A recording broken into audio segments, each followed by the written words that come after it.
I think in these 12 years, if you see pretty much every domain has in some form or the other has been actually changed. Prime Minister Modi is very much a person of these times. India actually threw up a leader like him who was in tune with its aspirations and with its expectations. The spirit of India, the confidence, the sort of can-do spirit, when you have a Gaganyaan. Overall, as you can see, it's a much more, in a way, fired up country. Pride in our civilization and heritage and tradition, who we are, who we really are. And, that's particularly important at this time because we are going up in the world. National security is not just about protecting the borders or doing internal security. Today, economic security, energy security, fertilizer security, health security, cyber security, I can just make a long list. Okay. Diplomacy is not an impatient business. It's not a knee-jerk response to what happens. There is a certain brand India, and that brand India, at least in the last decade, to a great deal has been shaped by brand Modi as well. Namaskar and welcome to Indian Diplomacy, show on India's national broadcaster Doordarshan about Indian foreign policy, India's international relations and how India is making the world a better place. Viewers, this is a special episode under the series of Bharat Reloaded, a commemoration being done by Doordarshan on completion of 12 years of Prime Minister Narendra Modi's momentous rule. Since 2014, we have seen incredible changes in this country and its role in the world. The promises that were made have been kept, and we are now chasing new dreams and goals and ambitions. So that is the story of Bharat Reloaded. And this particular episode is focused on India's journey in the world, our foreign policy, the major accomplishments of the last 12 years, and where we are headed in a rather turbulent and choppy world. It's a great honor for us at the National Broadcaster to be hosting none other than India's External Affairs Minister Dr. Subrahmanyam Jaishankar for this discussion. Dr. Jaishankar is a very well-known personality, but I will still do the honors a little bit by mentioning the fact that he has seen and steered India's foreign policy for a long time. He was a Foreign Secretary of India, which is the highest position in the Indian Foreign Service system. He was our ambassador to United States and China. And after retirement from the diplomatic service, he has been External Affairs Minister since 2019. So it's a great privilege, sir, as always, to host you on the National Broadcaster. Thank you. It's a real pleasure to be here, Sreeram, with you. Dr. Jaishankar, when we look back at these 12 years, I mean, the question naturally, starts forming in the mind as to what is the impact of leadership, because the Prime Minister has had this enormous influence on so many matters. But if you look at India as a nation, as a society, as a people, and of course as a state, which you are part of, the real query for the viewers will be, what is the Modi effect on all these big phenomena that we need to look at in retrospect, because it's 12 years? Well, that's actually a very big question. It's a very big question because I think in these 12 years, if you see pretty much every domain has in some form or the other has been actually changed, in many cases undergone a very major transformation. Now, there are two ways of looking at it. One, I think Prime Minister Modi is very much a person of these times, that India actually threw up a leader like him who was in tune with its aspirations and with its expectations, with the thinking of the people, with the popular sentiment.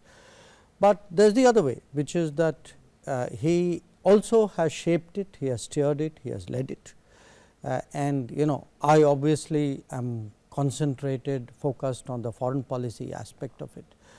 But there are other aspects. I mean, if you look for example, at the digitalization of India. I mean, for most people in the world, I can tell you that is probably what fascinates them the most. How digital today we have become, how much we have embraced this technology, where even many more developed countries have been much more conservative in this regard. The other, in a way, is the spirit of India, you know, the confidence, the sort of can-do spirit, you know, when you go to you have a Gaganyaan, you know, I mean, it can be in a reflected in achievements of various kinds, but overall, as you can see, it's a much more in a way fired up country. And the third, I would say, is really that pride in our civilization and heritage and tradition, who we are, who we really are, and you know, that's particularly important at this time, because it's a you know, it's a moment when we are going up in the world hierarchy, and it's very important for a country going up that you should have you know, a good sense of yourself, and I think that has really changed in this last decade. So, when I therefore in a way respond to your question, to me there are actually achievements and practices and attitudes which have changed. There is a overall energy and enthusiasm and spirit in the country which has changed, and there is our own identity and our you know, sense of self which has changed. I think Prime Minister Modi, more than anybody else, captures it, he leads it. In many ways, he is also shaped by it. That is a powerful combination. Viewers, Dr. Jaishankar is talking about India has become Bharat. Do read his two books in succession, India Way and then Why Bharat Matters. This is especially true with regard to the point about India's identity and how it is necessary for its rise. Sir, coming to foreign policy, you know, 12 years, you know, 10th of June, Prime Minister is going to complete 4,399 consecutive days as elected Prime Minister, overtaking Pandit Jawaharlal Nehru, who had done 4,398 days. So, obviously, this is an era, sir. I mean, there is just no two opinions about this is a Narendra Modi era. So, when you have served under multiple Prime Ministers in your long career, so there is, most of us who study foreign policy say there was a Nehruvian era and there was an Indira Gandhi era, and now there is a Narendra Modi era. So, if you were to take a big picture view to start with, what is different about this era in terms of our approach, our you know, way of looking at the world and the way we have acted in the world? Well, I think first of all, our interests are much bigger and much more spread out than the earlier eras. So, when your interests are much deeper, then naturally our engagement, our behavior, our attitude reflects that. I will give you an example. Let us take what is currently happening in the Gulf. Okay. So, you have essentially 4 parties. I am simplifying it a bit. So, there is the US, there is Iran, there is Israel, and there is, for the sake of the argument, putting the Gulf together as a single party, though they are different. Now, just look at it from our point of view today, as opposed to how we may have approached it hypothetically before. Okay. Today, we have very, very deep interest with all these 4 parties, and I will actually start from where we have the deepest interest, which is the Gulf. You know, when you have 10 million of our citizens living there, when it is so close to you, so connected to you, when it is your primary source of energy, when it is one of your key trade partners, then obviously your stakes are tremendous. You know. So, when we approach a complex situation like the conflict which happened after 28th of February, you know, this is not a kind of a diplomatic conference to where you come there and you know, you take positions by splitting the difference or say, well, you know, the way to reconcile it is this. You have actually sharp, practical, deep stakes with each of these Gulf countries. At the same time, you also have a relationship with Iran. You know, that Iran was a significant energy partner till their sanctions prevented them from entering, you know, remaining in the market in an effective way. It is a country where we have a significant intersection of interests, which we have demonstrated elsewhere. So, you also want to safeguard that, and then there is the United States. I do not have to tell you, what is the importance of that relationship. And then there is Israel, which has actually been a very strong security partner, technology partner in very critical areas, which has stood by us at very important times. So, what happens today is, when people compare today's era 2026 with the 1950s or 60s, I think they are basically missing the point. In the 50s and 60s, you did not have this kind of major stakes in each of these accounts. So, I have to today deal with this issue, I as India, as Bharat, keeping in mind each one of these relationships. Obviously, there is a prioritization, because the 4 accounts are not necessarily equal. So, what has happened is, now I can give you a very similar analogy for Ukraine. You have Russia, time tested partner, etc., but we also had a relationship with Ukraine, and then there is Europe, which is heavily invested in Ukraine, and then there is the United States, which at one point was pretty much identical with Europe, but that is no longer so. So, when you have these situations where you have multiple parties, or even if there are 2 parties, but you have stakes in both, or stakes in 3 or 4 or whatever it is, how to navigate this, how to get the best for yourself and for the world in this, that is a very different situation. Now, there will be countries where the stakes are less, there will be countries, for example, for whom whether Straits of Hormuz is open or not does not matter, or whether somebody charges for it or not is irrelevant. There will be countries who may be agnostic about nuclear proliferation. There would be countries who may not, with these 4 parties, have relationship with all of them. May have, in fact, we are one of the few, by the way, who have good relations with all 4. All 4 are strategic partners. So, I would say today the difference is that the times have changed, India's interests have changed. So, India's approach has changed. Second, India's capabilities have changed. So, in many ways the world looks to us for many things. If there is a natural disaster in this whole region, people look to India as a first responder.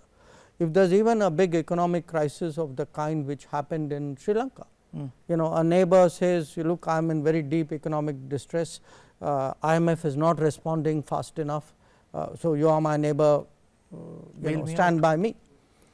So, I would say I would say in terms of capability, a very good example was COVID, where large parts of the global south basically told us, saying, look, left to the way things are, we will never get our vaccines, or we will get it so late that it will be disastrous.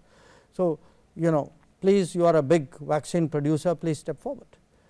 So, I would say our interests have changed, our capabilities have changed, and in many ways, because going back to your first question about leadership, I think our clarity has changed, that today we look at the world, we have a very clear sense neighbors are our first priority, that is why we have neighborhood first. Then we go beyond the neighborhood into the maritime domain. So, we have Sagar, Mahasagar policy. So, we have prioritized many of these accounts, Mauritius, Seychelles, Sri Lanka, Maldives, which were not there before. And if you look at then beyond the extended neighborhood, the Gulf, ASEAN, Central Asia, and we have at the highest level actually engaged all the major players, trying to get an optimum positioning and making sure that Bharat's interests are always, that is the lens through which we approach. We believe that the good of the world and the good of India are not contradictory. I do not have to be selfish, I know how to reconcile it. So, I would say that is the real change of era, which is I am going in there now with capabilities, I am going in there with interest. That was not the case before. And clearer sense of core national interest. Absolutely. Sir, you already mentioned the disruptions in the due to the Iran war, and last year PM's third term actually has been very challenging on that account because of all the escalating armed conflicts and the disruptions to supply chains, threats to our energy security, especially food, fertilizer, our farmers' interests, all those were at stake. Now, how has Modi government approached these very, very turbulent times, and what has essentially, you already mentioned the sense of national interest, but it will be helpful for our viewers if you talk a little bit about our tactics and strategies in handling these crises, because of course you said we have friendships with all major players and we have delicately done the balancing act, but beyond that, how have we ensured the tankers have come through the choke points? How have we ensured the the fuel at the pump remains at reasonably priced, and how have we done this kind of a Goldilocks approach where we have managed to not antagonize any side? I mean, this I think is more than a tightrope. I think many people see it as a miracle. So how did we do this, sir, and what is the core approach or method we used? Look, before we get there, I want to make a relevant point, but a slightly different point. If I had told someone 15 years ago that my diplomacy at some point would be focused on ensuring fertilizers, they would be wondering what am I talking about. Or if I told them, I will have to do everything I can, strain every muscle, put in every effort to look after my pharmaceutical industry. Okay. I think a generation ago people would not have understood it. And what has changed, before I come to your point, how do you navigate these choppy waters? It is actually what has changed in India, what has changed in the government, what has changed in the society, which is when we think of our national security. National security is not just about protecting the borders or doing internal security. Today, economic security, energy security, fertilizer security, health security, cyber security, I can just make a long list. Okay. And what has happened is, because you have a strong prime minister, a very integrated way of the manner in which the government works, which is really in a sense it's sort of everybody, whole of nation, whole of government. So kind of whole of the government, whole of the nation as well. So what happens is, you do not say, well, that is some other department's problem. Okay. If we have after 28th of February, for example, if there is a big concern about cooking gas, if there is a big concern about fuel, which there was, yes, every part of the government which is relevant to the problem immediately is pulled in. Okay. So what has happened in many ways is, our way of working, the tasks we set for ourselves. I mean, right now, for example, last 3 months, the amount of time we have spent engaging countries who are oil providers, gas providers, within that LNG, LPG, fertilizer manufacturers, traders, because this is a national priority. So the foreign policy has been continuously, in a sense, brought or is in sync with what are actually the prime national goals of the moment. And when I go around the world, when I meet many of my counterparts, when I often read about other countries, I must say, I mean, when I see the kind of problems that many countries are going through in terms of their energy access, and I mean, leave alone cost. Okay, I mean, almost everywhere in the world, energy costs have just zoomed up, gone sky high. Even access, even availability. Yeah. When you look at countries who are struggling, especially fertilizer is a very big worry Severe for a lot, shortages, yes, for a lot of countries. Or in fact, again my mind goes back to COVID, that one part of it was to make the vaccines, but you got to understand there was a back end, the back end where actually there had to be a flow of ingredients which were coming from about 25, maybe about 40 countries, which were necessary for the vaccines to be made in India, because not everything was made out here. So, how do you keep the supply chain going? So, today as we look at lot of these issues, I think a big challenge for diplomacy, to which I believe we have responded well in the last 12 years, is how do you raise your game, how do you have the relationships, because you can't at the moment of crisis go to a government or a decision maker you have never met before and say guess what, establish the relationship right away. So, this is something which has to pre-exist. Okay. So, how do you have the relationships in place, how do you have the interests in place, how do you often I mean there already is a pre-existing chain which is working.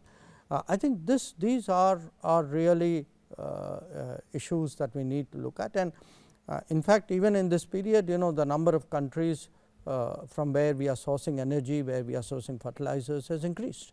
Last we heard was 41 or more countries. Correct. Yeah.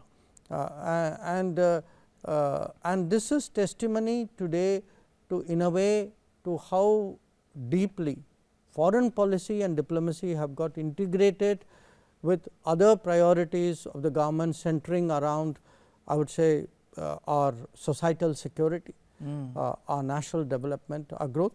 It's not just in the time of challenges. I mean, even in non-stressful times. I mean, often if you look today at the tasking that we do, it's also in a diplomacy is tasked with, let us say, spotting opportunities, looking at things to do. So, maintaining this balance, I mean, I still think I would prefer to use the word tightrope, that walking the tightrope, managing people, and the Gulf is a good example. In the Gulf, trying to get our ships, the tankers, out of the Gulf, getting our people, many of them who were stuck in Iran, but also in the Gulf. So, how do we manage 4 very complex accounts, each one when obviously they are at a very very adversarial situation vis-a-vis with each other. These are really today the new realities, the realities for which Indian diplomacy has had to get ready, and I think again I come back to it, lot of this happens because you get the leadership, you get, because remember in these sort of situations often you got to take a call on the, I mean you can't deliberate for too long, you can't be indecisive. You need and there is also, in a way, I would say in all honesty, there is a certain brand India, and that brand India, at least in the last decade, to a great deal has been shaped by brand Modi as well. That the respect for the Prime Minister has also shaped attitude towards us. So, when we try to do something, that is a asset that we have. Right. Viewers, diplomacy is like gardening. It's a patient act that you have to keep on watering, and ultimately it yields fruit. And what External Affairs Minister is saying is that because we have done the spade work for so long, we have been able to survive the storms. Dr. Jaishankar, moving to the big powers now, everybody says this is the era of the very, very intense geopolitical rivalries and frictions. but there are also major changes in their approaches we have seen the last couple of years especially. So, if you look at China and the US, I mean and India, Bharat as a kind of part of like a triangle, there have been some recalibrations. Most of us have a sense that relatively speaking our ties with China have improved over the last year, and relatively speaking our ties have worsened with the US over the last 1 year. So, are we optimally, you already spoke about optimal positioning, but when it comes to the big players, would you say we've just got it right, or is it a still work in progress? Look, the world is obviously changing, that has always been so. What is difference is that the pace of change is quickening. Yes, I would say a big part of diplomacy today is how do you have an optimal positioning in the major among the major powers, and which is clearly a very complex, not a easy thing to do. Now again, as I said, even in a regional situation, all relationships are not the same. It is not a question of, oh, I will take a position somewhere in the middle between the two, because between the two your level of your quality of a relationship may be very different. One say one may be closer to you, one you may have more problems with bilaterally, one you may not, and sometimes it is not 2, it is 3 or 4 or 5. Okay. So, this search for the best positioning is always work in progress, because the world is changing, they are changing, you are changing. So, there is never a, I mean I can never say, oh, we have arrived, or this is the perfect position. But I think in the last decade we have striven very hard to get to what can be the best possible positioning. Now, in this, some relationships have been more stable, some less so. You raised in particular 2 relationships, one US and China, but I think if one has to have really a considered answer, you have to also take into account Russia, Europe, to some extent Japan, other power centers, other powers, because it is not just these 2. I think in the you have to look at maybe 5, 6, 7 powers right at the top. In the case of the United States, I mean clearly after President Trump was elected, especially in the second term, the US is changed its terms of engagement with the world in a variety of ways. We are not affected by many of them directly, because we are not a member of NATO, of a military alliance with the United States. So, countries in Europe or some other allies probably feel the change much more than we do, but there would be aspects where everybody is affected. Everybody was affected, for example, by tariffs, by market access issues into the United States. Everybody is affected by certain positions and postures which the United States takes in its approach, maybe to multilateral organizations, maybe to regional issues. So, and the United States today very openly says that, look, we follow an America first policy. Now, I think from our side, quite independently of what the US does, I think we should always be clear that we follow an India first policy. To me, the test of any decision would be eventually what should be our national interest. What do we stand to gain? We can do the world good, but even while doing the world good, there must be something we stand to gain. It cannot be, it cannot be totally altruistic. Now, and you must not get confused here by misplaced ideological factors, and I will give you an example. In the 1950s, Indian diplomacy spent a lot of its political capital advocating China's entry in the United Nations. Now, in the process we actually alienated some countries, especially the United States. Now, the point I put to you is, I am still baffled why we made that a cause on which we spend political capital, when actually our national interest, there was no gain to the people of India. They were not advocating for us to get any seat. So I mentioned that to you because when we get into is there clarity today versus how was it before, I think today the leadership has clarity. I think the country has clarity. We have much sharper defined sense of national interest. Again, I put it to you, we are not saying it's about me and me only. We think doing what is best for India, Bharat, and what is doing good for the world are eminently reconcilable. But you need to have that clarity. We should not be clouded by some ideological consideration as we were in the 1950s. Where China is concerned, yes, we went through a difficult period starting with 2020 when peace and tranquility in the border areas was disturbed. But in the last year, I think things have settled down. Things have settled down politically between us to a considerable degree. It is not, I would not say it has gone back to where it was. Comparatively, I would say the Russia relationship has remained steady, even as Russia's relationship with other countries have undergone a big change.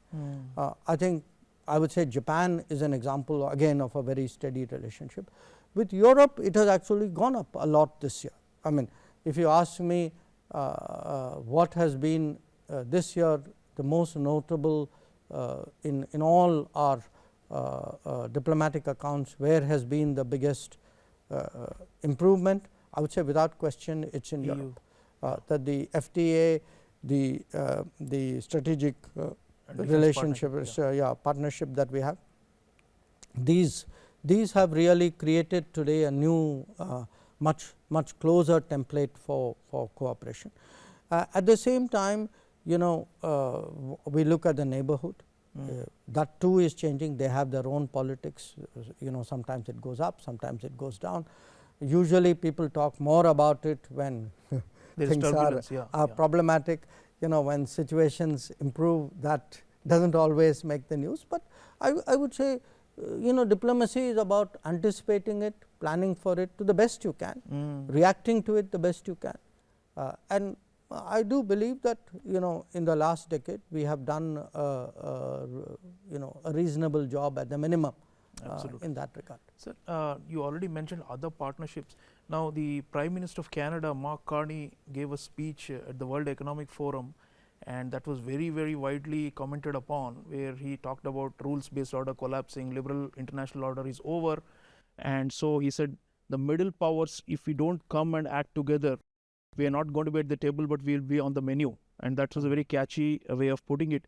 So what he was essentially saying is these second tier nations, middle powers, I mean people talk about emerging powers. India, in my own view, is it's a rising power and it's much above a middle power, but still the idea is that these groups, these countries must group together in these times when the big shots are behaving erratically or against the rules. How much of it are you seeing it in practice in our foreign policy? Well, there was a particular context to what Prime Minister Carney was saying, and he was primarily addressing Europe and NATO and American allies. So when he was talking about the rules based order ending, about the lack of reliability, etc., it was their predicament that he was articulating. It was certainly a very interesting speech, but from our perspective I do not think we should take it literally, and there is a reason. You use the word middle power. Now this has been a subject of discussion even among foreign ministers, and one of them actually commented with respect to India, saying you are not a middle power, you are a power in the middle. Okay. In terms of positioning, So the point is, I think middle powers, look, there are a category of powers who will remain pretty much in that bandwidth because that is their capability. Structurally you know, they cannot rise won't further, fall yeah. below this, they won't rise above that. I do not think we are in that category. You know, we are a nation which is destined to go much higher in the international hierarchy. So I would say yes, it's a convenient term, but I would use it with a certain degree of caution here. There will be some I would say affinity of interests, some coming together between many such countries, you know, because remember, many of these countries, particularly the Western countries, they had actually entirely put their security sort of calculations in the American basket, and today they are revisiting that. So they are today much more open. You know, a lot of things that we used to say, I think today make much greater sense to them. Multi-alignment yes. is now Yes. universally accepted. Yes. Yeah. So what has happened is, you know, I mean, strategic autonomy. You know. So when now a country like India, look, we never, you know, we've always plugged an independent line. We've always said, okay, we will have relationships where it suits our national interests, but at the end of the day, that decision making power fundamentally remains with us. You know, we have not pledged ourselves in a way to another collection of countries when it comes to our core decision making. So I think I would say a lot of what we take for given and granted in this country today is being rediscovered by the rest of the world. That many countries that way are looking at us and saying, okay, you know, that is how India does it. So if I were to say recap my experiences of the last few months, I think two impressions are strong in my mind from my own colleagues, you know, from foreign ministers of different countries. One, that in very complex situations you are able to handle all the parties and take care of your interests, okay, and the Gulf, Ukraine are the two notable examples. The other is you have the ability to stand up for your interests, that to articulate it, to protect it, to pursue it. This is today the impression of India, the impression of Modi's India in the world, and I watch obviously the debate which Prime Minister Carney has initiated with a great deal of interest. I see opportunities there for us to forge more relationships, including, by the way, with Canada. Of course, yeah, that's one of the big upswings. You know, Canada itself is today turned looking. Around, yeah. Yes, I mean, you can see the change in the relationship after Prime Minister Carney took over. So to me, yes, more possibilities, more opportunities, and I am glad, by the way, many of you are thinking along lines which I have long thought. Right. So, Dr. Jaishankar, you already mentioned a neighborhood. Let's come there now and dwell a little bit upon the extreme disturbed condition we have seen since, especially since 2020 or so, but even more so last couple of years in Prime Minister's third term. There have been so many regime collapses and changes, and new political forces and players have come to the fore, and so the one side of the argument is that India has done the right thing, exercised strategic restraint, and has not interfered in whatever is happening, and let the things play out and settle, especially with Bangladesh, for example. That's the argument. On the other hand, there are some who are saying we should have been much more interventionist and should have done more to secure our interests when the trends in South Asia were going against our interests. So how would you put the internal debate, and how have we come out with an approach to neighborhood? We have neighborhood first, but what if the neighborhood itself is in flames, and should we go out with a firefighting hose in hand, or should we simply say it's their matter and they settle it and India will be there to help with their long term development? I mean, could you just play out this argument and how we have approached neighborhoods, especially when they are undergoing so much turmoil? Well, look, our neighborhood, each one of our neighborhood countries also has their own politics. Okay. It cannot be a foreign policy goal that your neighbor's politics is constantly and continuously and perpetually aligned with yours. They will have their ups and downs. Okay.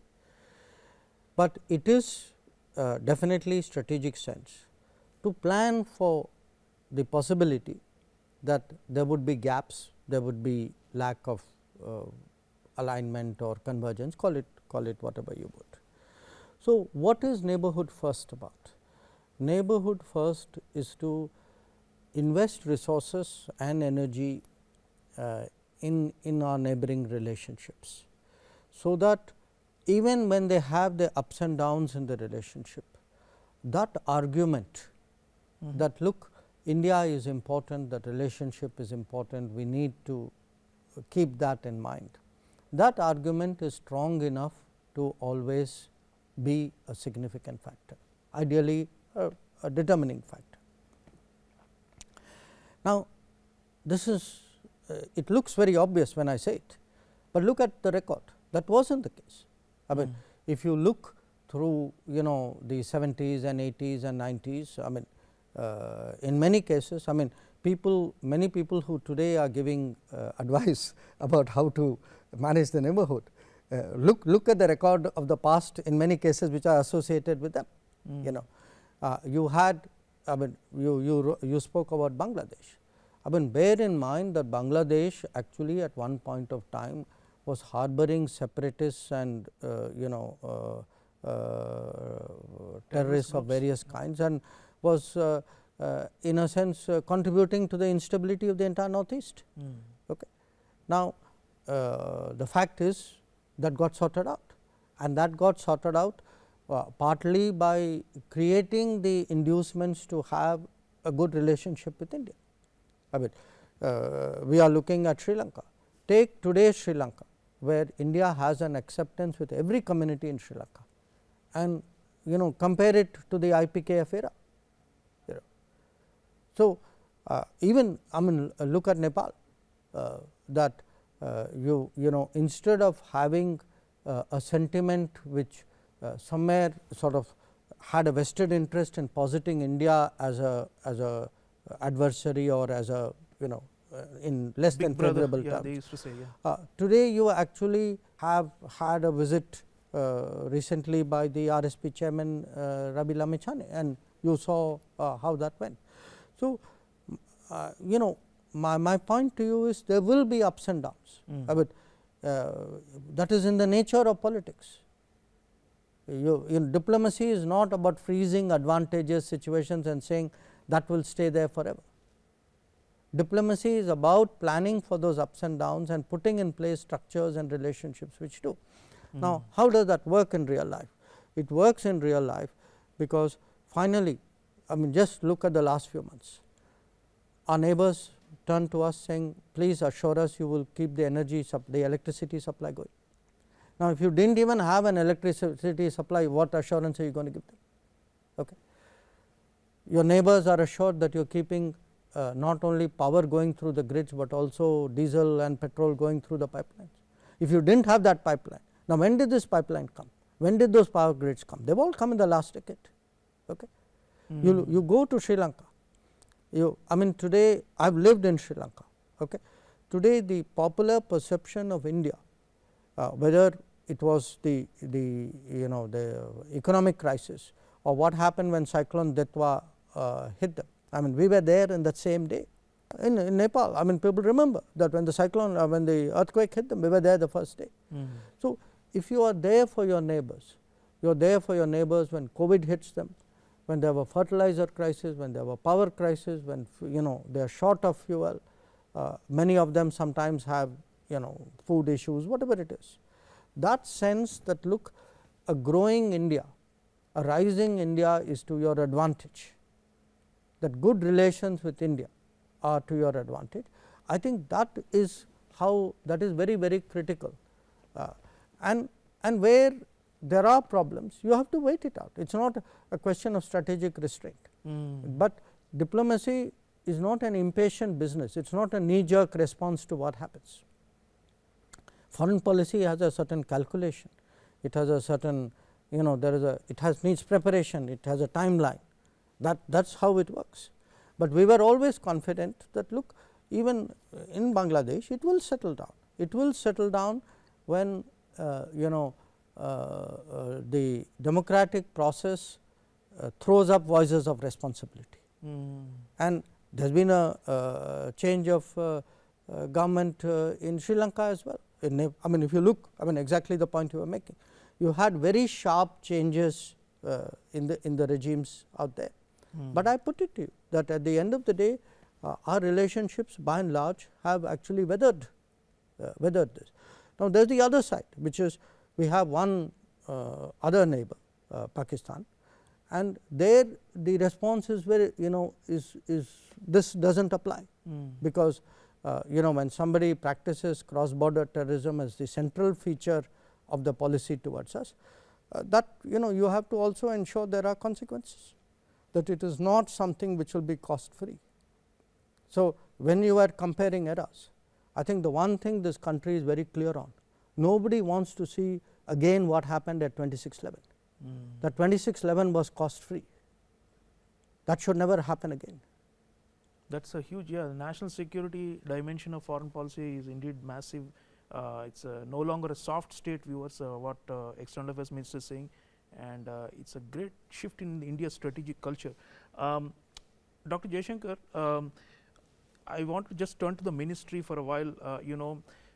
Recently we had the heads of missions conference, and Prime Minister also addressed it, and there was a mention about the 3 T's, trade, technology and tourism, and you have also been emphasizing how to create a future ready diplomatic force for the country, and we are seeing higher intake of the Indian Foreign Service also, and we are all very happy in the strategic community believing that we are stepping up to the plate, but especially on these newer areas, cutting edge areas, the trainings also in the Sushma Swaraj Institute, which I am privy to, I have seen more emphasis on technology now, artificial intelligence and all these.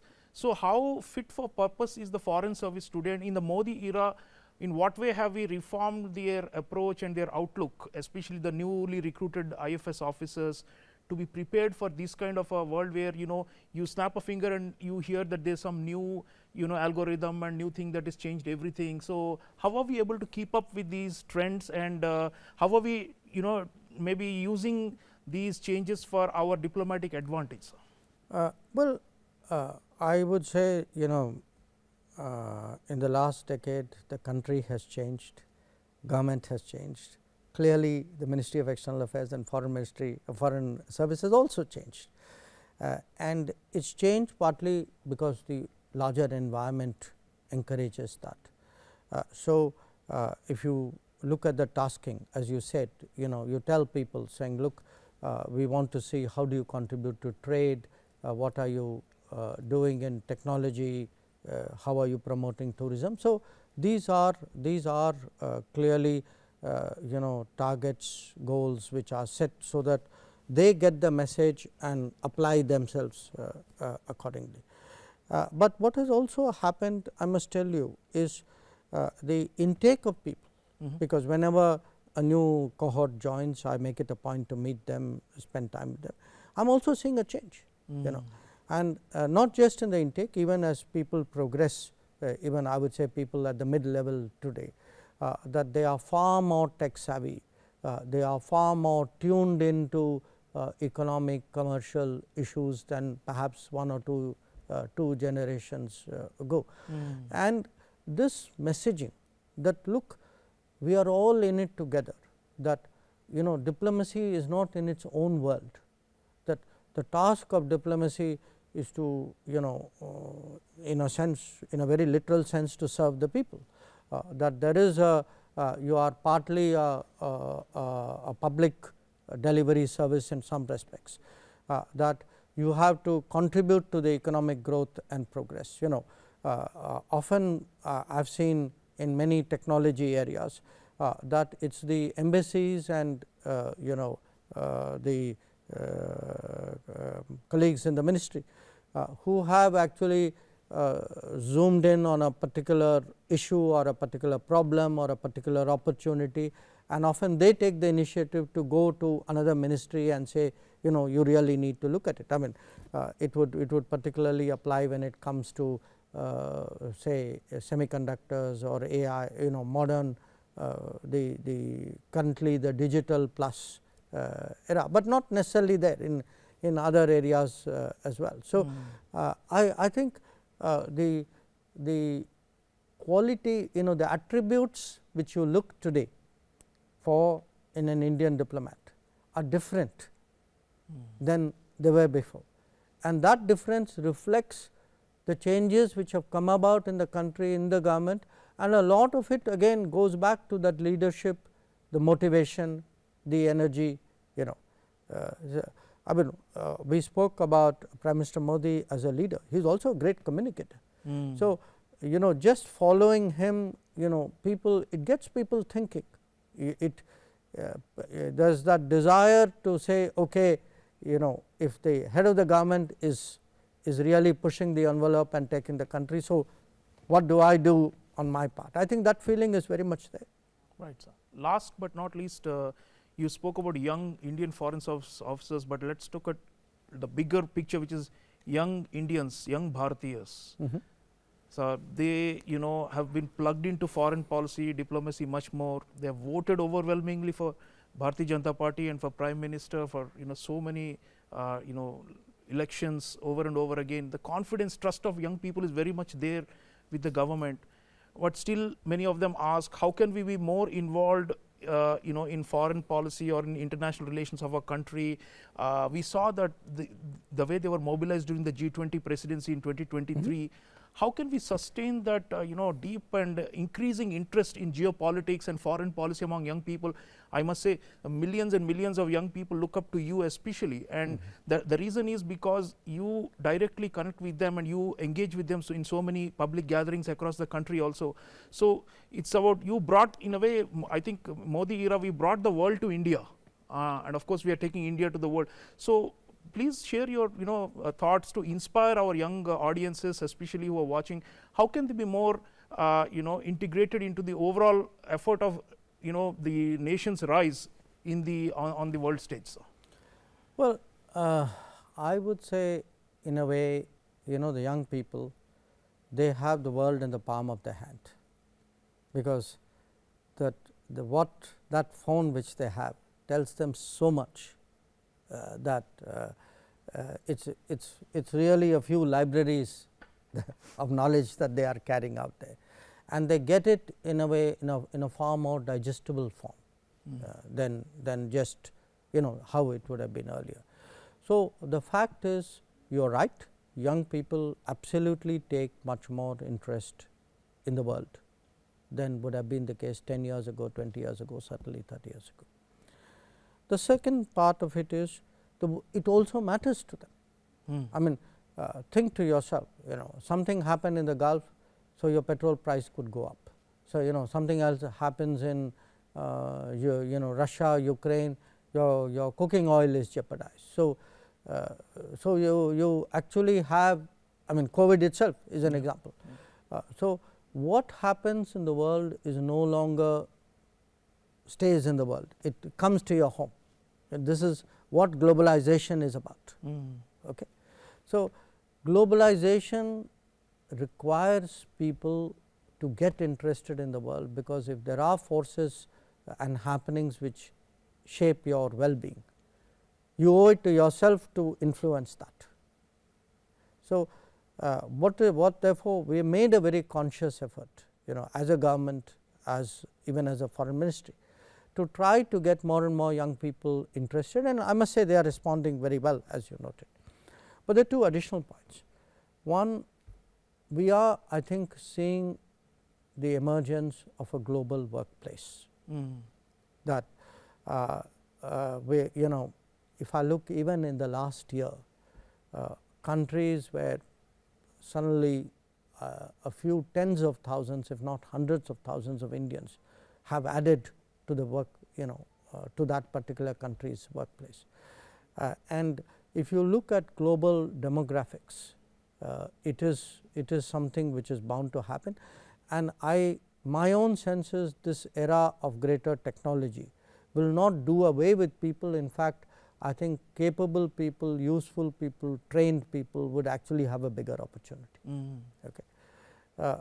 The second, flowing from the workplace is also a workforce, that if you are an employer, let us say in Germany, or you are an employer, give me Japan, Korea, and you want to add to your workforce, where is that additional